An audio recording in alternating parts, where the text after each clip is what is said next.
2021 has arrived and we are getting even closer to UFO disclosure. I'm serious. In the most recent bill that got passed by the US government, the CIA has 180 days to disclose all UFO knowledge that they possibly know. And they've been dumping things left and right. And you know what that means? Every day, our chance of being abducted gets higher. So there's no better time to make sure that your nuts are as smooth as possible, baby. Thank you so much to Manscaped for sponsoring this episode. Manscaped is here to give you a New Year's resolution that you'll actually want to keep. The Perfect Package 3.0 is the below-the-waist grooming package you need to start off strong this year.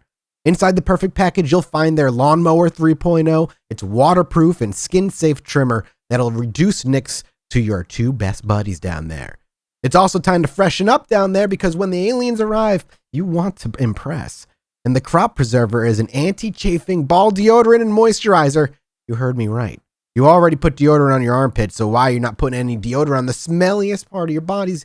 Guys, take care of your stuff. When they come looking to collect the seed, you better be ready to say, pick me. Let's just bring back sexy in 2021, gentlemen. And you can get 20% off and free shipping with the code CHILL at manscaped.com. That's right, 20% off and free shipping with code CHILL at manscaped.com. So swing on over. Supporting them supports us, and you can support the New World Order.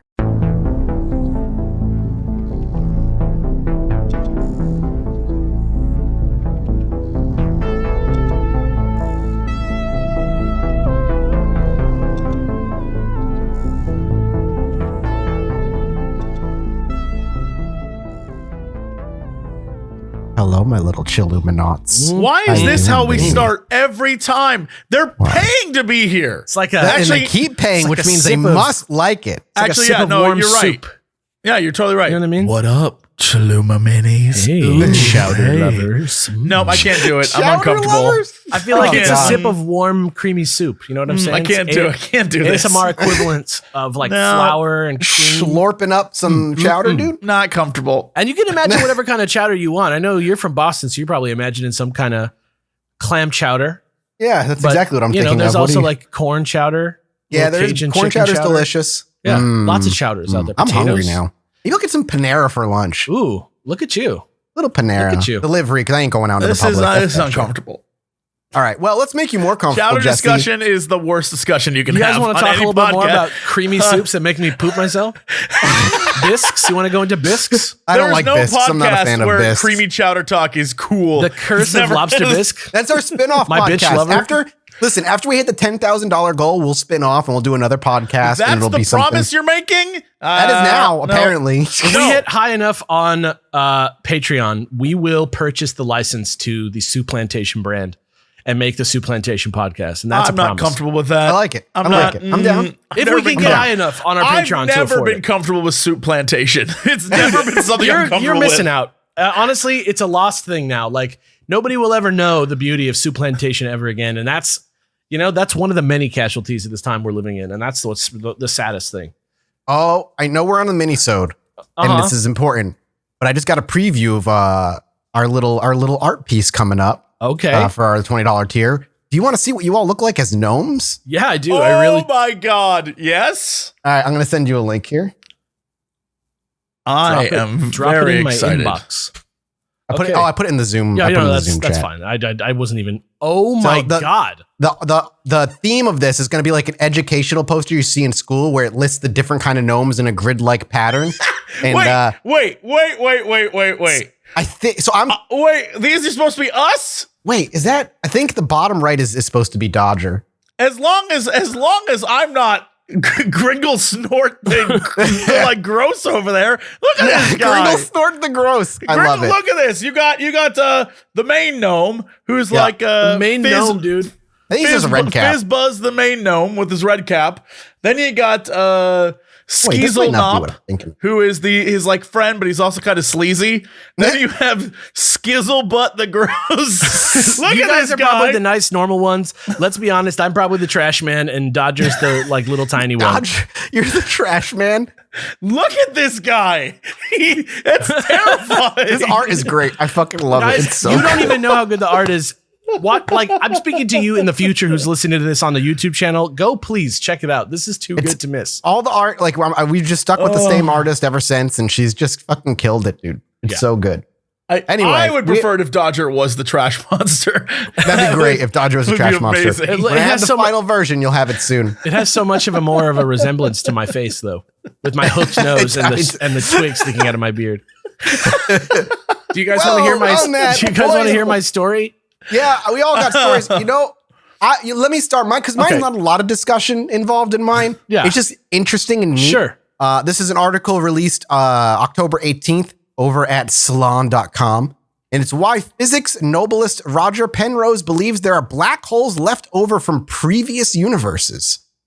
And he goes on to say, basically, University Oxford mathematical physicist Sir Roger Penrose won a Nobel Prize earlier this month for a lifetime of work studying black holes, singularities from which not even light can escape. Yet he is also behind a provocative and controversial theory about the formation of the universe, namely that the Big Bang did not mark the beginning of the universe as we know it, but merely started the next iteration of our universe.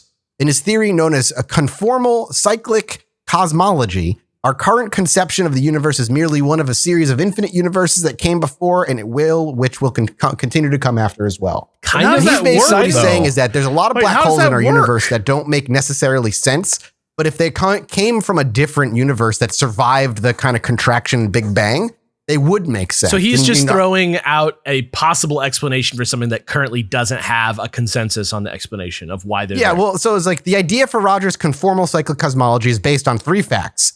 Just try to skip all the garbage stuff.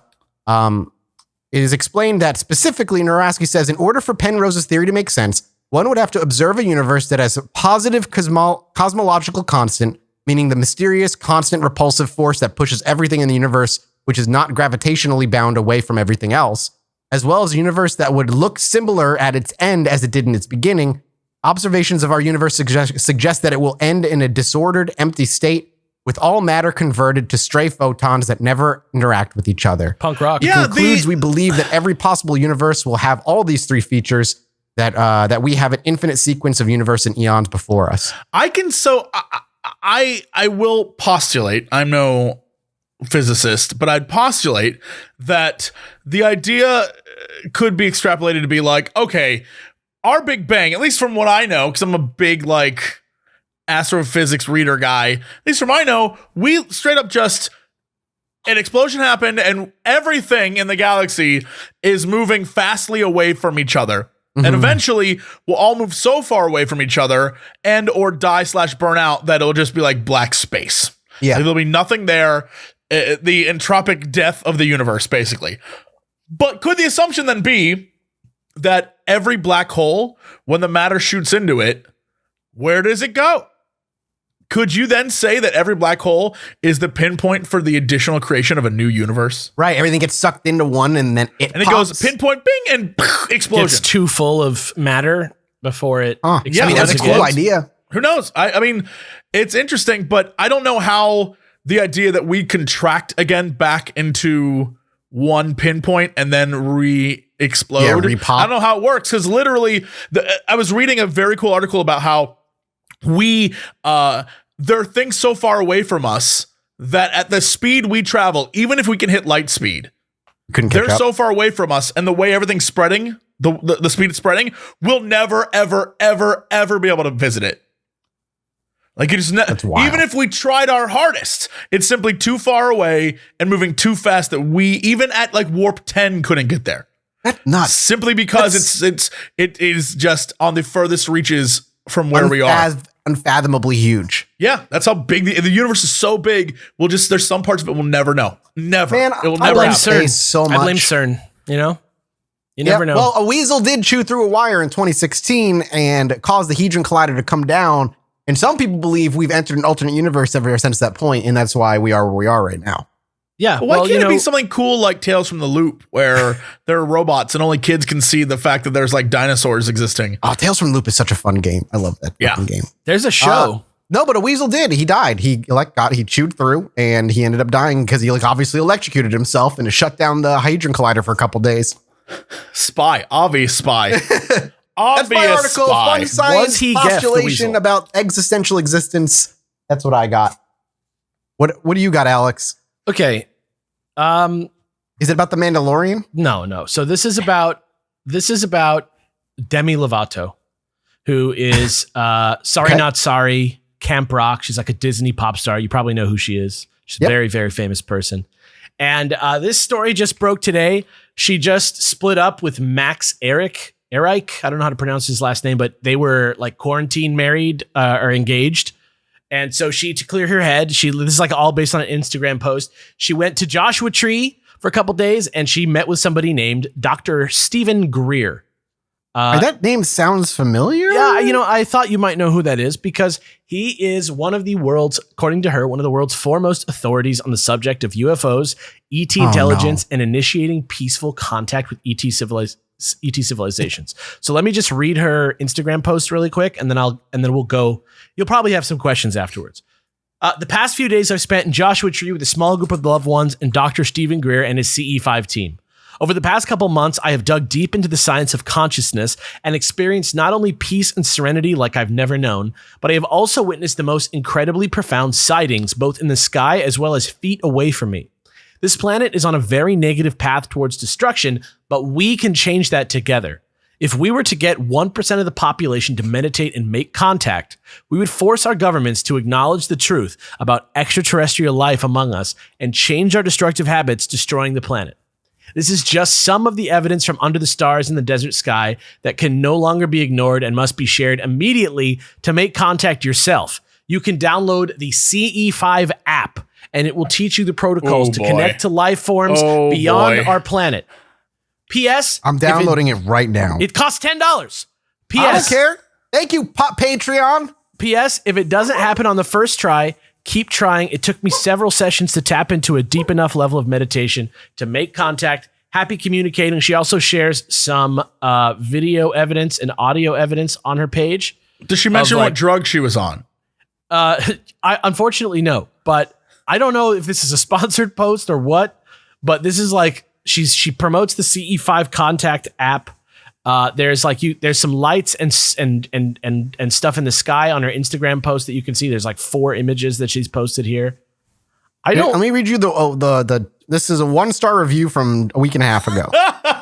Not worth $9.99, as there isn't much functionality as I hoped for. As a few meditation tracks, ways to make contact, and supplies to get, but it really feels like I can easily find that online. So perhaps the app should be made to be more affordable. I messaged at least 15 people and only 1 responded, so the networking option seems pointless. It may be better to see if people want to just join you rather than you messaging people cold on a random app. This was like us trying to contact aliens with our minds, this networking situation. I want it, dude. I want it too bad. This is so weird though. Like there's like I'm looking at the screenshots on the store page, and there's like LED light, suggested chairs, clothing you might want to wear. I don't know what this is. This is so strange. Well, it's common knowledge the Greys won't abduct you unless you're wearing the uniform. I guess. Obviously. I guess. Right. But yeah, so CE5, if you don't know, is the close encounter of the 5th kind, which is a human-initiated contact with the ET. So the 4th kind is going on the spaceship. The 3rd kind is seeing it. That's the one from the movie.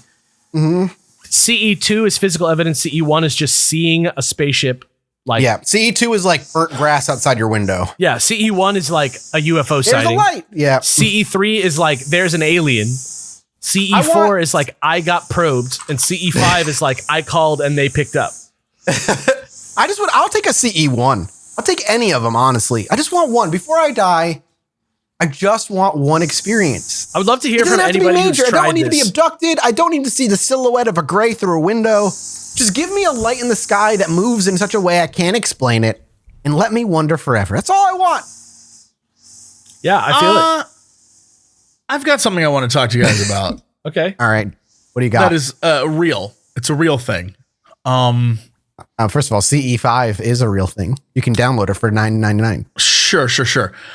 So we talked about, space and time is what I want to talk about because I love it. Things have happened in the world of time. I'm sure both of you and everyone listening is aware that, sometimes things appear instantaneously, right? Like a pop that just appear. Well, we all know that that thing didn't just pop into place, right? Even at light speed or warp speed or whatever, time takes place. A passage of time happens. Even at very small increments, it always does all the time. That's how time works. Well, there has been a global race to measure time in shorter and shorter increments. In 1999, an Egyptian chemist named Ahmad Zewail received the Nobel Prize for measuring the speed at which molecules change shape.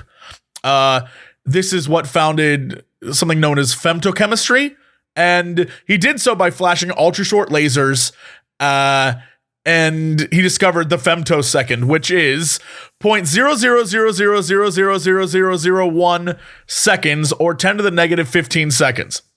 And that's very impressive, and for the longest time, that has been the thing. But now, we've done it again.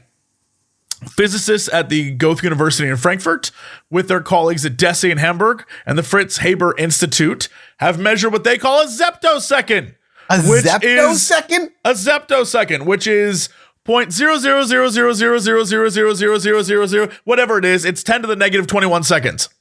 What do you even use that for? This measuring is used to measure the speed of photons and electrons. Jesus Christ. Which all my high school peeps know. The scientists carried out time measurement using a hydrogen molecule, which they irradiated with X-rays from the X-ray laser at the Petra 3 in Hamburg.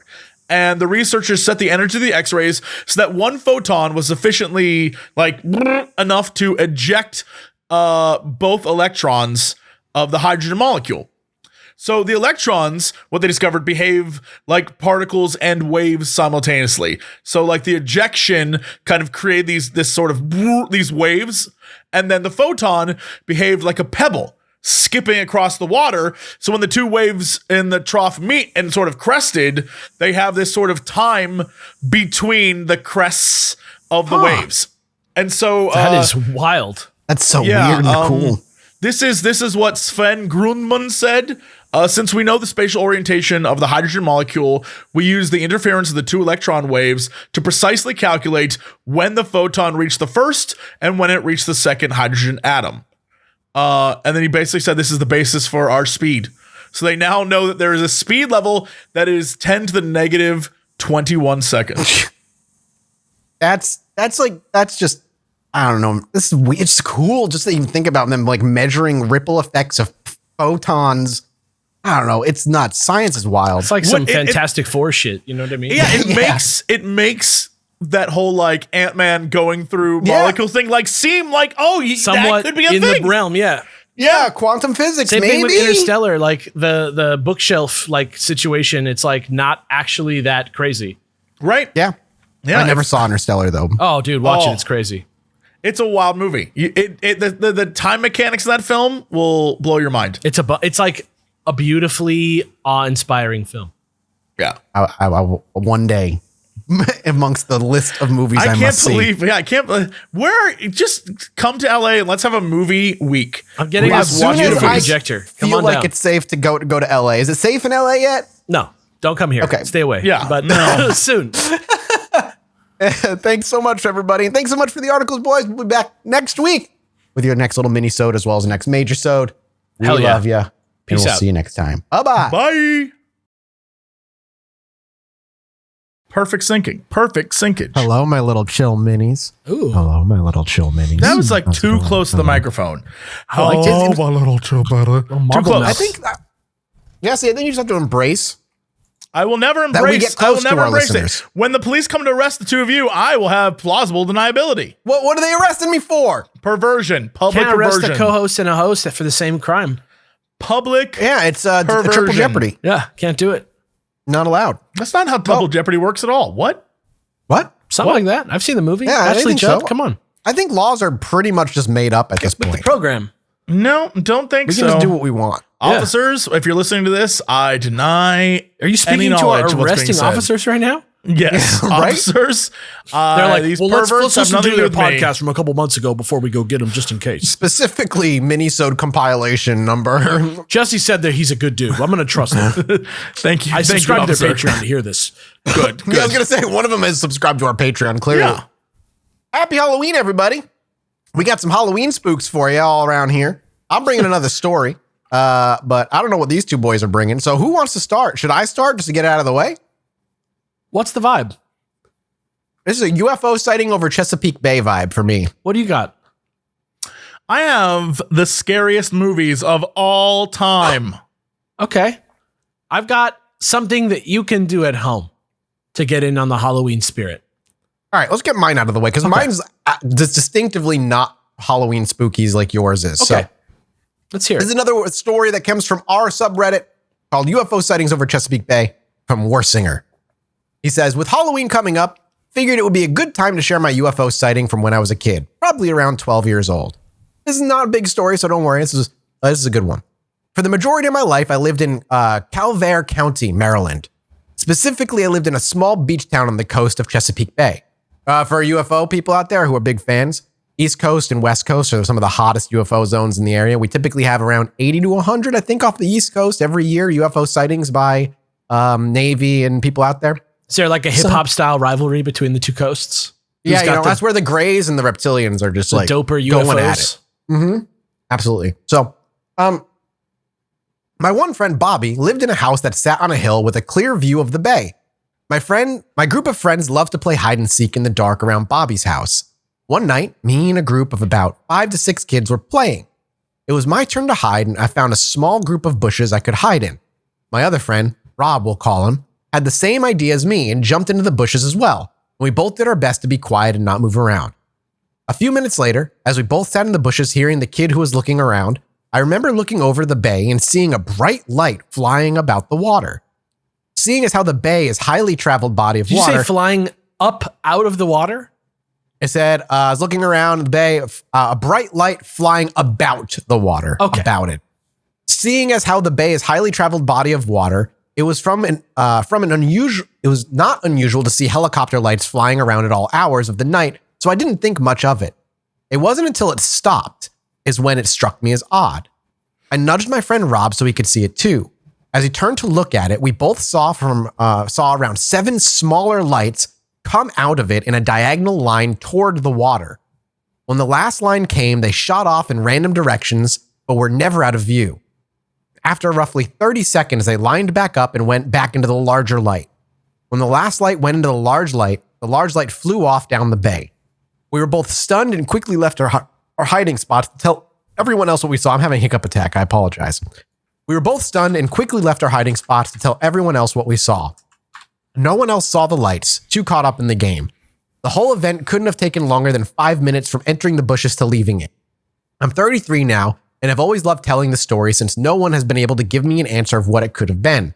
Personally, I think it was a military helicopter. There's a naval air base, Pax River, barely 30 miles from where we saw the light, and it isn't hard to imagine something flying from there up to the bay to some unknown destination. What the tiny lights were that I have no clue. And why would they conduct some sort of test in full view of several small neighborhoods is also weird to me. Regardless, it's my one brush with the unknown, and I hope you all enjoy. And I, of course, consent to this being read on the podcast. And that's it. That's a nice, Another little sensible distant UFO. That's a nice, sensible UFO story. Yeah. You know, Those not are- hard to those are the swallow. more believable ones. Offers lots of explanations. I dig it. Still. All right. Who's taking it from here? You tell me. I have Okay. recommendations moving forward if you want to get all scared this Halloween. Okay, so I'll jump into this. Okay. So, do you guys know what legend tripping is? Are you familiar with No. this practice? Mm-mm. Legend tripping is like when you hear of a story of like the house where this guy was a sea captain and he killed his wife. And every night on Halloween at midnight, you can go to the house and you can see her fucking, Wow, like, that's crazy. No, that's great. You can stop there. you know, Yeah, like, the you can end. see her like billowing in the night or whatever. And the idea is legend tripping is that trip that you go on with your dumb fucking friends to like go see that. You know Sure. what I'm Makes saying? sense. Yes. Or like if you go to this construction site and you find this mirror in the fucking trash and you say Bloody Mary in it, she reaches out of the mirror, stuff like that. And I I'm think ready. that's some of the funnest, dumbest horror-based stuff you can do because, you're not just like, playing some pre-created experience. I mean, I guess in this case you kind of are once I tell you what this is. But I wanted to create a way for you out there listening to this to go legend tripping. And normally I would provide a link, but I think that in this case, I think part of the fun is trying to find a link yourself. And I'm going to tell you guys about a game that was going around the internet about 5 years ago that was called Sad Satan. Okay? Sad Satan. Yeah. So this game apparently is only available through the dark web, through things like Tor. Okay?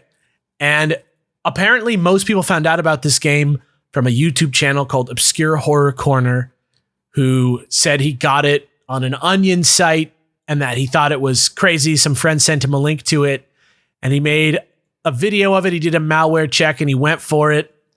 And he includes footage of himself playing the game and it's extremely fucked up. I'm not going to show you the footage because if you don't want to see the footage, it's up to you. I think if you want to just watch it, you can, but if not, you can try and find it for yourself. Can you describe some of what happens? Yeah, so you walk, it's like a first person game. You're walking, you can't see what's in the distance. You hear footsteps. You walk and walk and walk, and then you get to this flickering light and you start to hear these muffled sounds, maybe like somebody gasping, like a kid gasping. And then you turn back and you go the other way. You turn around again and like something's changed and maybe there's light in the distance. The maze around you is like changing as you go. You move towards the light. The hallway's changing. The voices change to a growl. You really just kind of walk forward. You're back in the first hallway. It's crazy now. There's lines flashing on the ground like maybe you're walking down a street. The walkway transforms again. You're back to the first hallway. Everything's fucked up. You see this like picture of this dude standing at the top of some stairs with like a million antlers on the wall. Looks like Hannibal.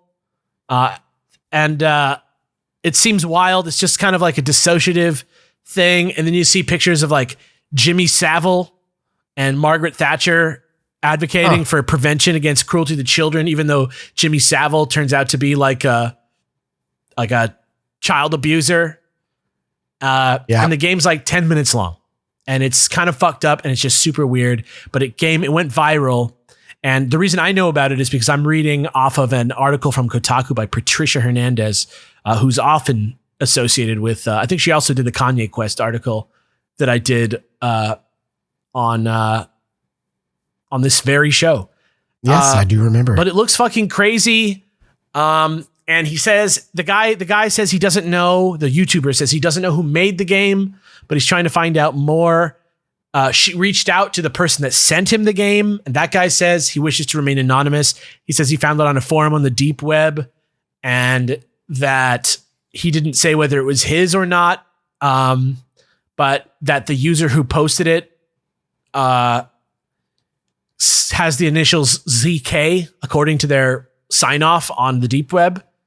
And some people think it's about child abuse, like the game is like an art piece about child abuse. Nobody knows, like, for sure what the fuck. Some people think maybe the dude, like, created the game himself. Some people have said that they've downloaded versions of the game that have fucked up their computers. Oh, Jesus. So download at your own safety, obviously. I was going to say maybe use a virtual machine or something like that, just so that you don't open it to your own operating system. Unless you have a throwaway computer that you're not against wiping. But I think that you could have a pretty decent spooky little Halloween sesh in quarantine looking for this game online. You don't have to go to the dark web to find it now, by the way. It's available places. Yeah. But like I say, install at your own risk. It's not necessarily safe for your computer to have on it. So I think it's essential that that's part of it, because I think that part of what's fun about legend tripping is this sort of like inherent risk that maybe something's going to go wrong. So you get that feeling of like your own personal little adventure. You get to figure out if it's real or not your own yourself. I would say, if you got somebody around with you or somebody you can jump on Discord with, check it out, share screen, try it out together. Get wild with it. Let us know what happens in the subreddit after. Yeah. Please don't share any gross stuff, please. No, none of that. Well, I'm excited to see. I feel like I've heard of that game before, and I'm going to have to watch somebody play it because I won't play it because I'm too much of a scaredy baby.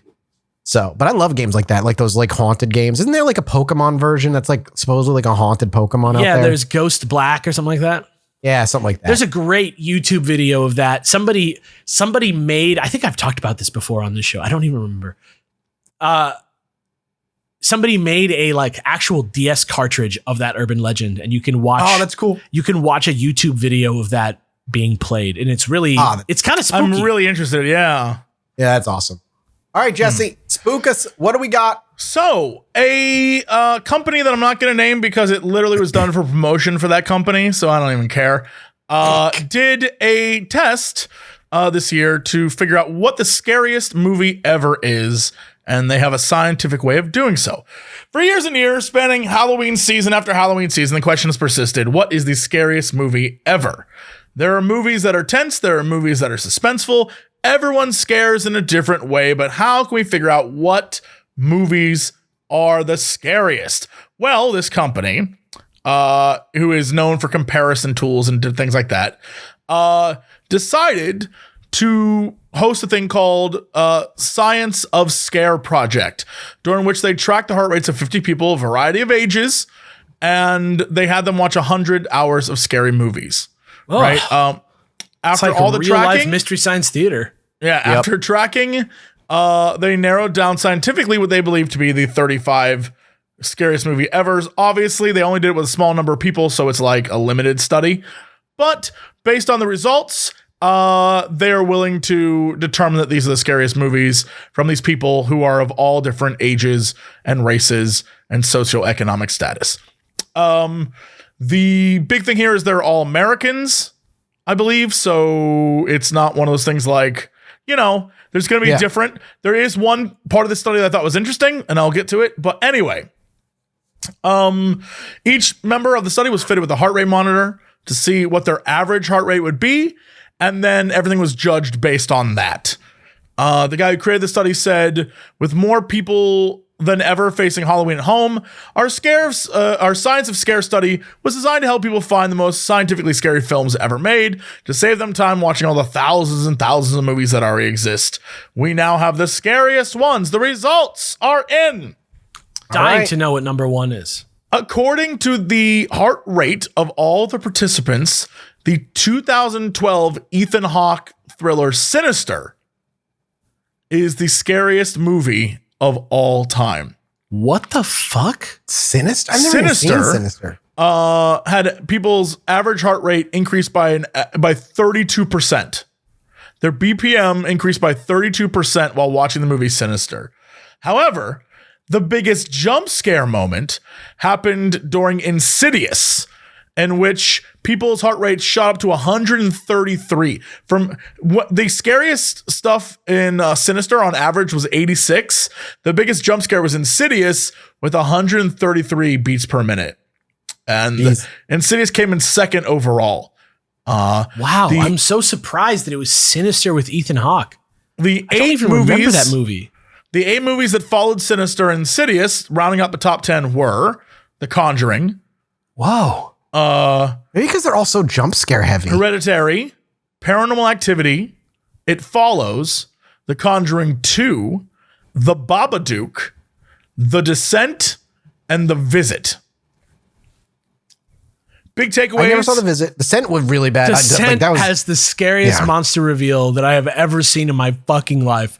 Insidious does have a very scary jump scare in it. The big reveals. James Wan was dubbed the King of Horror because he's 3 movies in the top 10, and he is the most prolific director that they have. Modern horror movies seem to be doing much better than the classics like Exorcist, Nightmare on Elm Street, Texas Chainsaw Massacre. Not necessarily because they're better, but because it looked more real and more visceral, and it didn't look cheesy, right? Special effects and things change. Yeah. And the biggest takeaway that I found interesting was that the scariest foreign film was Audition. Oh, but God, that movie is rough. Yeah, I've never seen it. But just imagine a movie where a dude marries a woman who is like, I'm going to cut you up, like that kind of movie. Oh, that sweet. kind of film. Okay. Yeah. But that was the scariest foreign movie. However, that rated number 35 overall, which Oh, wow.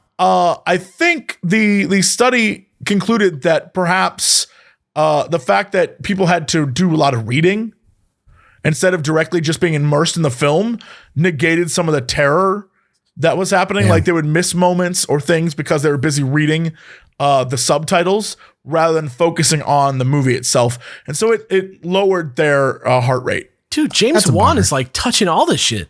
Yeah. Right? Directed Insidious, directed The Conjuring. It all And jumps- Insidious I Chapter wonder by that study though, if like Five Nights at Freddy's would end up being like the scariest video game in existence. I don't know. I mean, Dude, just fuck give you that the shit, man. That I fucking hate that stuff. I don't ever want to play that again. Just to give you the rundown of everything, the best jump scares, Insidious got everyone up to 133. Sinister had a jump scare that got everyone up to 131. The Exorcist 3 had a 130 BPM heart rate. The Conjuring had a scene that got someone, and The Descent. Those were the scariest jump scares. have the sense. I'm like damaged by that movie. I watched that movie one time and that was enough. So Yeah. The Ring was number 11. The Quiet Place 12. 13 was Nightmare on Elm Street. Probably for that scene where the dude gets dragged across the Place girl was gets not dragged across scary. the ceiling. That's like hokey to me. I don't know. I don't know. It's like crazy. It's crazy that the guy who directed Saw is the same guy that directed Aquaman. Yeah. yes. Doesn't that fuck you up? Texas Chainsaw Massacre, 28 Days Later, The Exorcist, Hush, It, Scream. Rounding out, we have The Grudge and The Witch, Blair Witch Project, The Witch. Alien, The Thing, Poltergeist, Annabelle, Friday the 13th, The Orphanage, Dark Skies, which crazy to me Dark Skies is on there. Wolf Creek, The Omen, The Shining, Get Out at number 34, and number 35, Audition. I'm surprised That how many is of a- I've seen.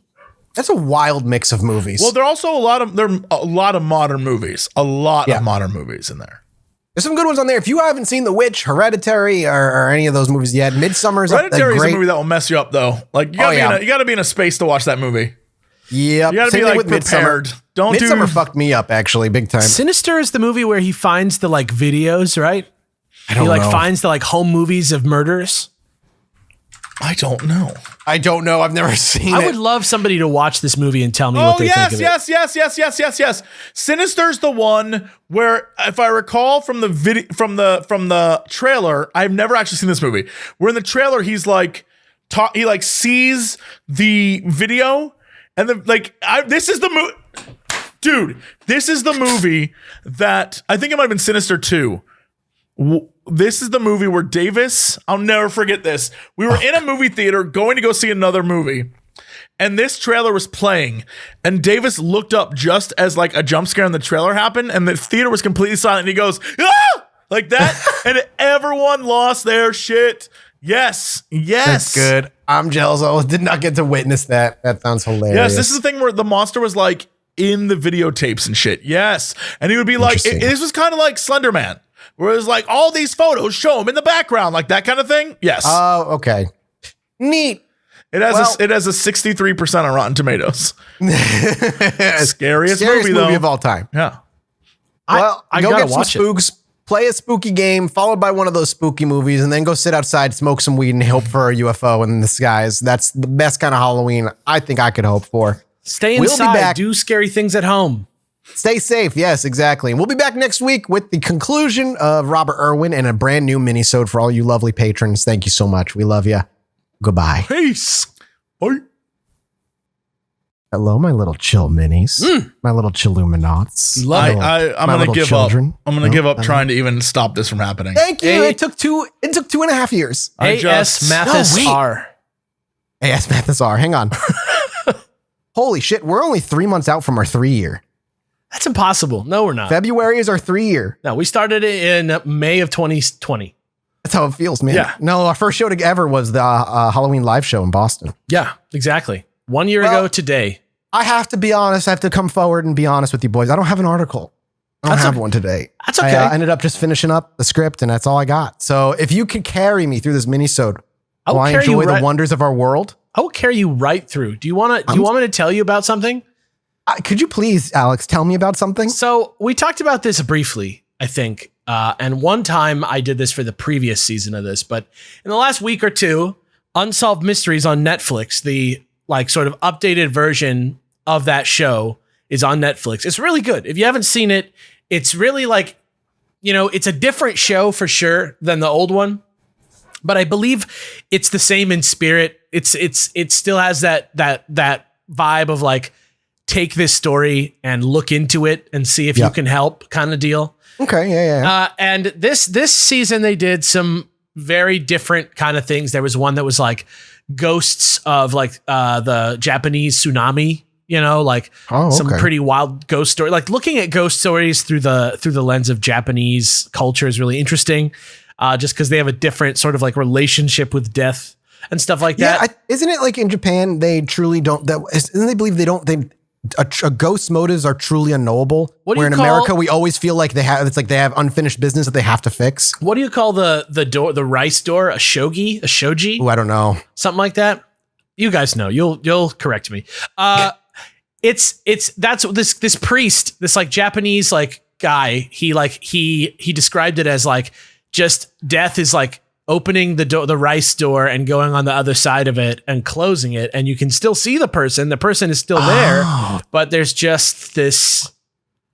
Oh, fuck that, dude. That's like looking in a mirror and seeing somebody behind you, but then looking behind you and there's nobody there. Definitely still a very creepy episode. But the episode that I want to talk about today, that's like the one that really I think people have been speculating about, because there's a lot of like information, but not a lot of evidence. You know what I mean? Like there's a lot of things to go off of, circumstantial clues with this one. Have you guys watched this season of Unsolved Mysteries yet, by the way? No, not at all. Okay, so this is the Oslo woman episode, if you did see it, and I'm sure you did. I think it's the second or third episode. And basically what it is in 1995, this woman was registered as Jennifer Fairgate or Fergate or something like that at the Oslo Plaza Hotel, which at the time was like if the president maybe was in town, that type of hotel. You know what I mean? Like a fucking nice hotel. And she checked in. There was maybe somebody with her. And security like came to her room because room service had noticed that there was like a, don't come in thing on there for a couple days.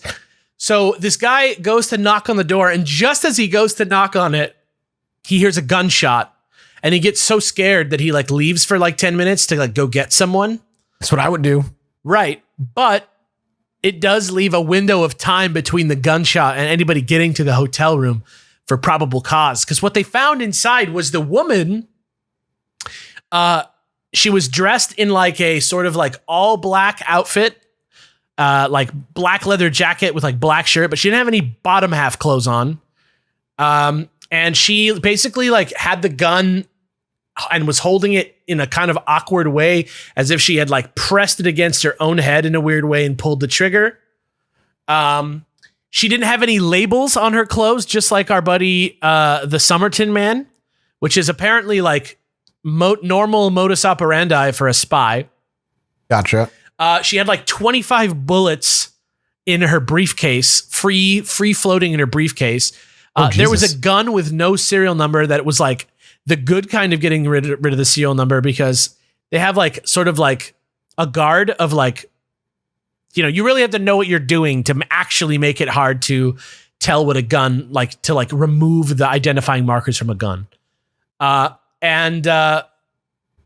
It's just this crazy mystery. She didn't have blood on her hand. She didn't have burns on her forehead, but she just had a hole right through her forehead. Oh. And it's weird. Yeah, just absolutely wild stuff. But they sort of concluded like, yo, it was 99% a suicide. But I'm sure I'm missing some details of the story. But the point of this article that I found is that there were a few other details of this story that weren't mentioned in the Unsolved Mysteries episode that really do like lend credence to the idea that she was a spy.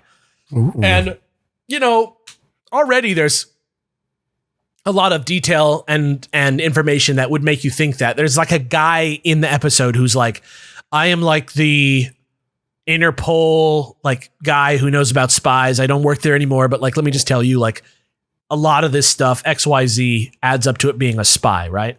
But there was a few other things that even deepened the mystery even more, right?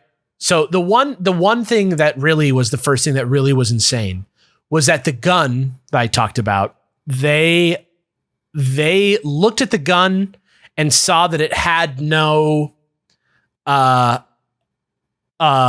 fingerprints on it or anything like that, which is what the official story was.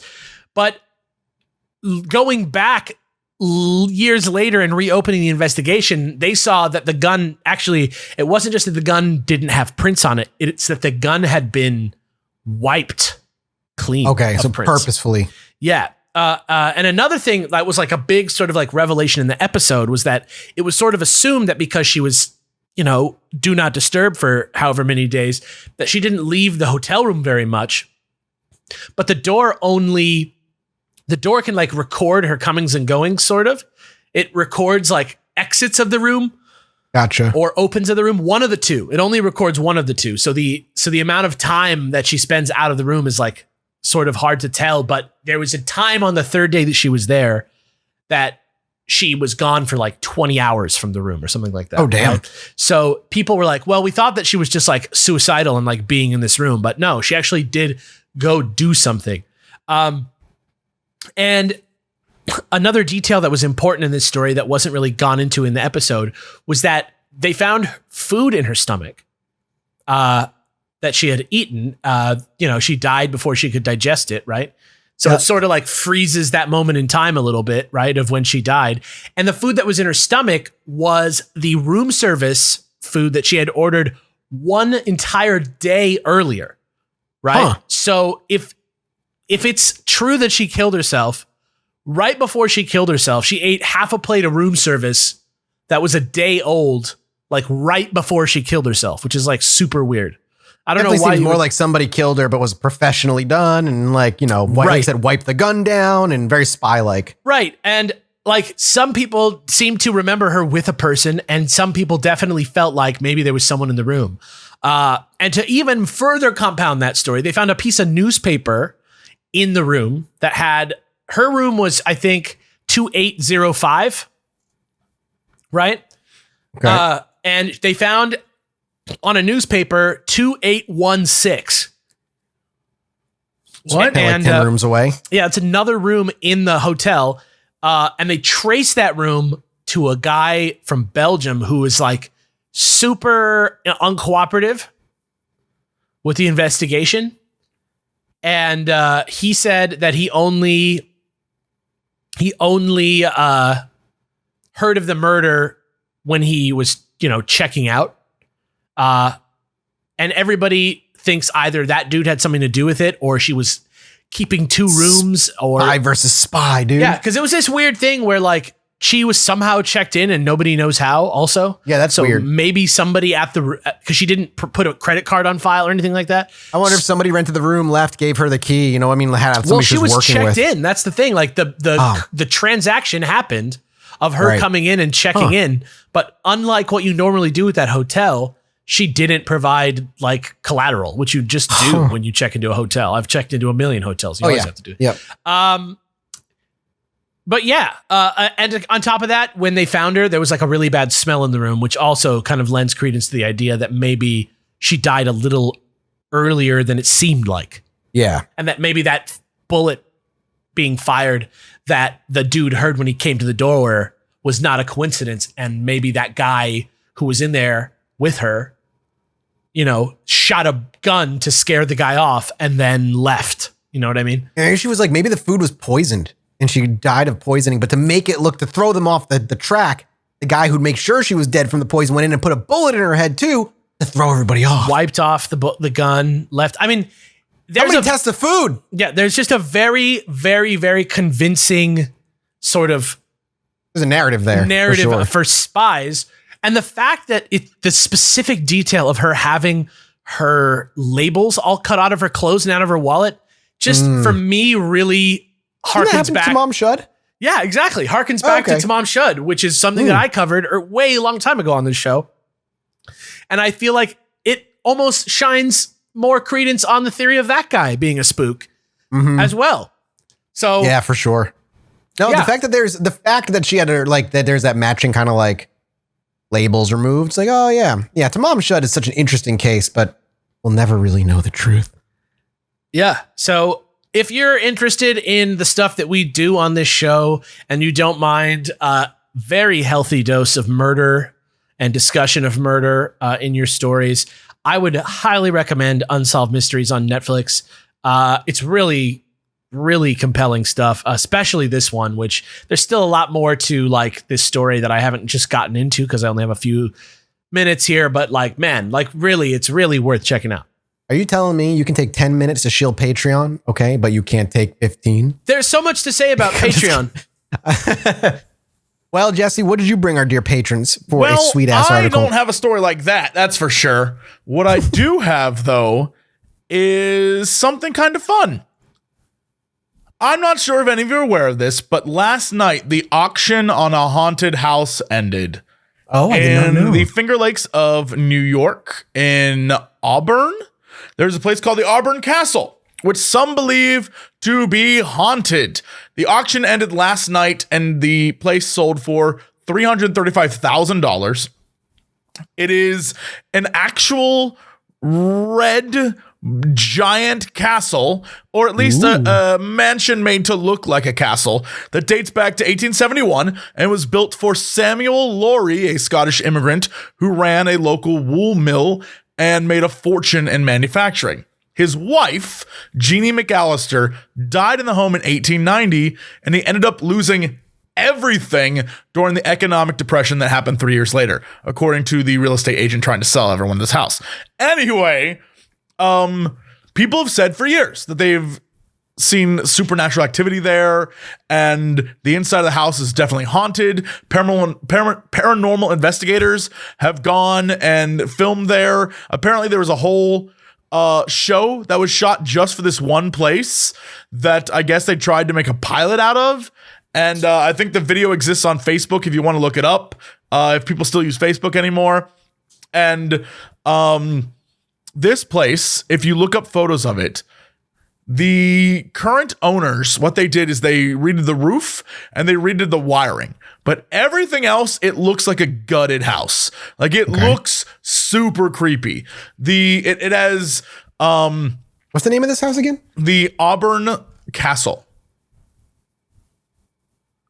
Keep going. And so it is essentially a completely gutted interior, except for the fireplace, which is the original, and some of the door ornamentation, which is the original. But everything else is, you can literally see the floorboards and the wall panelings. This is just from Scary Game Squad. This is from a European horror game that costs $10,000 that is inside of a house. Yes, it needs a lot of work, but until, just like all auctions, until yesterday when the auction ended, at the start of the day, it was $125,000, which is for a 9-bedroom mansion. Yeah, that's not bad. That's it's not looking amazing inside, but it's right. But if you want to invest in a property and you're not afraid of a ghost story, that could have been it. Right. But for years and years and years, people were talking about the fact that it definitely seemed haunted and was very, very creepy, right? It has multiple fireplaces, multiple bedrooms, a parlor, a music room, a study, a formal dining room, a kitchen with walk-in pantry and breakfast nook, 2 porches, an attic space, and what is a very, very large basement. Like the kind of basement that is definitely a horror game basement. It is a huge basement. My grandparents, just to give you an example, my grandfather used to own a like clothing store, right? And my parents' family helped build Pittsburgh with the Carnegies, right? So my great grandparents were like in there. Names are like Hannah is all over Pittsburgh. That is wild. That's cool. Of course, because like all great stories, I believe it wasn't my grandparents. It might have been either my grandparents or my great grandparents, whoever blew all that money doing stupid stuff. Just waste. God bless them. But all of the money bought like this very nice house, and in the basement they would store all the things from their store, like all the extra shoes and clothes. Like when my grandparents died, my mom, when she went to go clean up the apartment, it was crazy. Apparently, or not apartment, the basement. Apparently, it was crazy. There was so much shit down there. But anyway, when everything was moved out, you could see how big the basement was. And I'm telling you, it's just like this, where it is. You could live down there and never see the light of day. It was that kind of. It was huge. Like some apartments are like, a big apartment. You're like 1,900 square feet. That's crazy huge. This was like double that underground. Insane. Jesus, that's nuts. Yeah, it's kind of like this, where it's just this enormous underground, definitely creepy, definitely evil underground. And so this is something that people have been trying to sell for a while, and they decided to have a fun auction with it. Obviously, the inside, as you can see, there are no interior walls. Nope. There's peeling paint. Everything's studs. Honestly, the floor needs refinishing. It's all a total mess. And when the auction started, $25,000 was their starting bid. God. $25,000. I would have loved to get, man. There's a part of me that would have loved to have this. I know, as we always keep saying every once in a while, like, wouldn't it be crazy just go in on like a haunted house? I would do it. This would have been the one. Zach Bagans did it. Listen, if the Patreon ever gets to that point where we are making ad money, let's pissing out of our armpits. Let's just go in on a haunted house together. The official I would love haunted that. mansion of Chilluminati podcast. Yeah, literally the Chilluminati mansion. Here's the thing. Then we invite fans to stay there. Yes, We can have we do like we can have excursions. post-COVID festival of frights.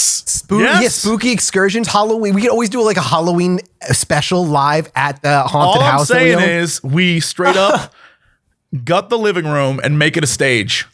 And do live shows from our haunted house. Just All get right, this is Mathis the goal. abducted off the roof is the real goal. Yeah. Right. Yeah. Every night I'm out there lying out on my back, ass naked, like screaming to the heavens, high out off my ass for the aliens to come get me. I would not stay there with you, obviously. Stumping it. When the ghost comes to kill you, I don't want to get killed. I'm not dumb. All right, that's within a 10-year goal. All right, let's buy a haunted house. By I would love 2030, it. you guys, if the world is still here, we will be in a haunted house. I would love it. Well, thank you guys so much for this chill money. I hope you all enjoyed it. Thank you over at Patreon for all the support you continue to give. The continued support over the months is super, super appreciated. We wouldn't be able to do it without you guys. We'll be back next week with a new chill mini. So come on by and we'll see you then. Stay fly. Bye, everybody. Bye. Anyway, me and my wife were sitting outside indulging on our porch one night, enjoying ourselves. I needed to go to the bathroom, so I stepped back inside, and after a few moments, I hear my wife go, "Holy shit, get out here." So I quickly dash back outside, and she's looking up at the sky in awe. I look up too, and there's a perfect line of dozen lights traveling across the sky.